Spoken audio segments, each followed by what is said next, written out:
Isso foi reiteradamente dito aqui, como se fosse uma verdade. Isso, com todo respeito, beira a litigância de má-fé. Isso beira a litigância de má-fé.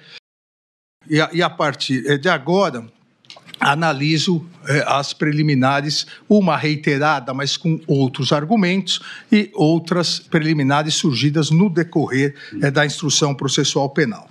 Em relação à reiteração do pedido de nulidade da colaboração premiada, eu ressalto que a sua regularidade e voluntariedade foi amplamente debatida na sessão de recebimento da denúncia, assim como a ausência de qualquer participação indevida do relator no acordo de colaboração.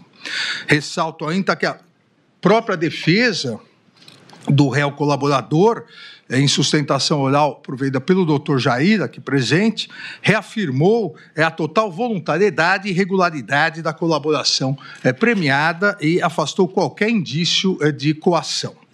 Até porque, todos devemos nos recordar, todos os depoimentos, sejam policiais, sejam judiciais, todos foram gravados em áudio e vídeo. Resta, portanto, analisar as novas alegações das defesas em relação a violações às cláusulas de acordo e a alegação de falta de concordância da Procuradoria-Geral da República com a delação premiada. Ambas nulidades que, desde já, também afasto por inexistentes.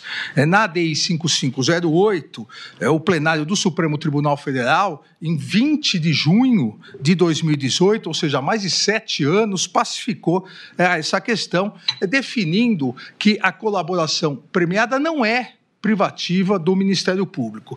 As discussões foram longas no plenário e, por ampla maioria, de 8 votos a 3, o Supremo Tribunal Federal decidiu que, reiterando um posicionamento já fixado em ação direta de inconstitucionalidade relatada pelo ministro Dias Toffoli, que a colaboração premiada é um meio de obtenção de prova. Como meio de obtenção de prova, a polícia também tem o direito de realizar o acordo com o investigado colaborador. O que se pontuou naquele momento é que, uma vez feita a colaboração premiada entre polícia e o colaborador, deve ser imediatamente ouvida e deve se manifestar o Ministério Público. No caso do Supremo Tribunal Federal, a Procuradoria-Geral da República. Deve ser ouvida, deve se manifestar, não necessariamente,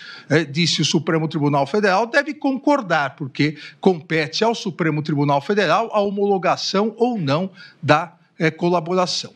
Na presente hipótese, em verdade, também essa alegação nem carece de maiores análises, porque a Procuradoria-Geral da República, num primeiro momento, foi contrário ao acordo de colaboração premiada, inclusive instaurando um procedimento administrativo para análise dessa colaboração, que foi juntado aos autos, e esse procedimento depois foi arquivado e a Procuradoria-Geral da República alterou seu posicionamento, concordou com a colaboração, inclusive utilizando-a no oferecimento da denúncia, na instrução processual penal e também nas alegações finais. Então, não há seja pela concordância posterior da Procuradoria-Geral da República, seja pelo decidido no plenário do Supremo Tribunal Federal na ação direta 5508, não há nenhum vício no acordo ser realizado pela polícia e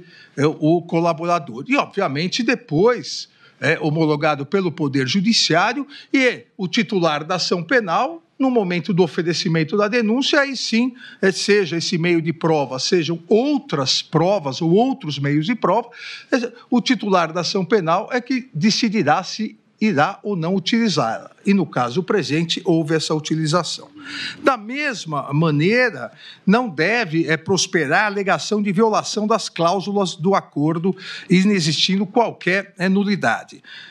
As defesas, inicialmente, é importante pontuar, insistem, eu diria, que confundem os 8 primeiros depoimentos dados sucessivamente em 28 de agosto de 2023 com 8 delações contraditórias.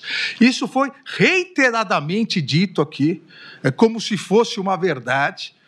Isso, com todo respeito, beira a litigância de má-fé.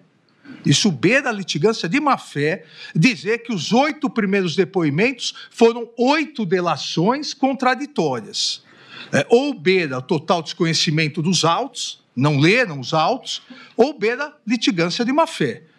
Porque basta a leitura da colaboração premiada para verificar que, por uma estratégia de investigação, essa estratégia pode ser mais correta ou menos correta, mas por uma estratégia de investigação, a Polícia Federal resolveu, ao invés de um grande depoimento único no dia 28 de agosto de 2023, resolveu fracioná-lo em 8 depoimentos, porque eram 8 fatos diversos. Quero aqui recordar, para aqueles que leram efetivamente os autos, que uns falavam sobre joias, e vários sobre joias, porque eram momentos diversos as joias, outros falavam sobre vacinação, sobre falsificação de vacina, outros falavam sobre tentativa de golpe, ou seja, são 8 depoimentos que poderiam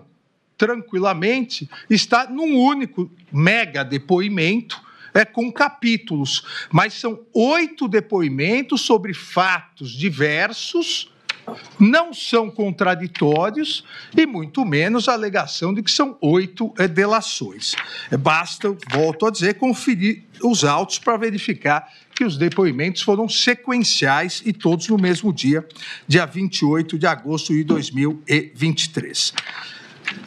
Também os depoimentos posteriores dados, e foi dito da tribuna, inclusive indagado, os depoimentos sempre foram por determinação da Polícia Federal, que intimou o hoje réu colaborador para prestar novos esclarecimentos sobre novos fatos que vinham surgindo. Ou seja, os depoimentos posteriores foram regulares, necessários, segundo a Polícia Federal, para aprofundar investigações. E insisto novamente, a mera leitura dos termos demonstra a inexistência de qualquer contradição.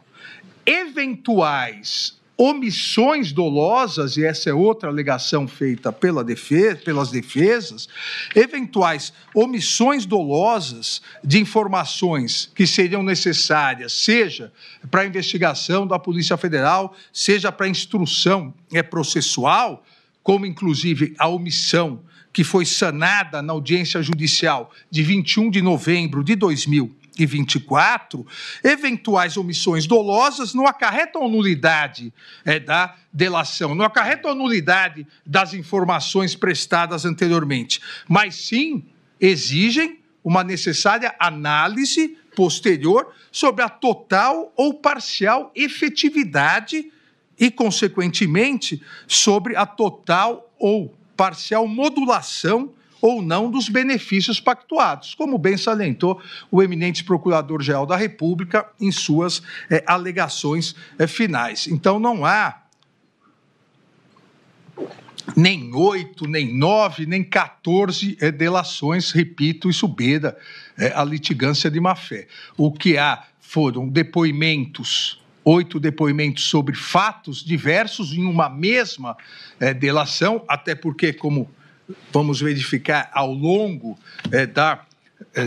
das sessões, ao longo do julgamento, são inúmeros fatos, posteriormente, complementações nos depoimentos e, repito, omissões, uma sanada e eventuais omissões existentes, elas não acarretam de forma alguma nulidade no que já foi produzido. O que podem acarretar é diminuição ou afastamento de benefícios.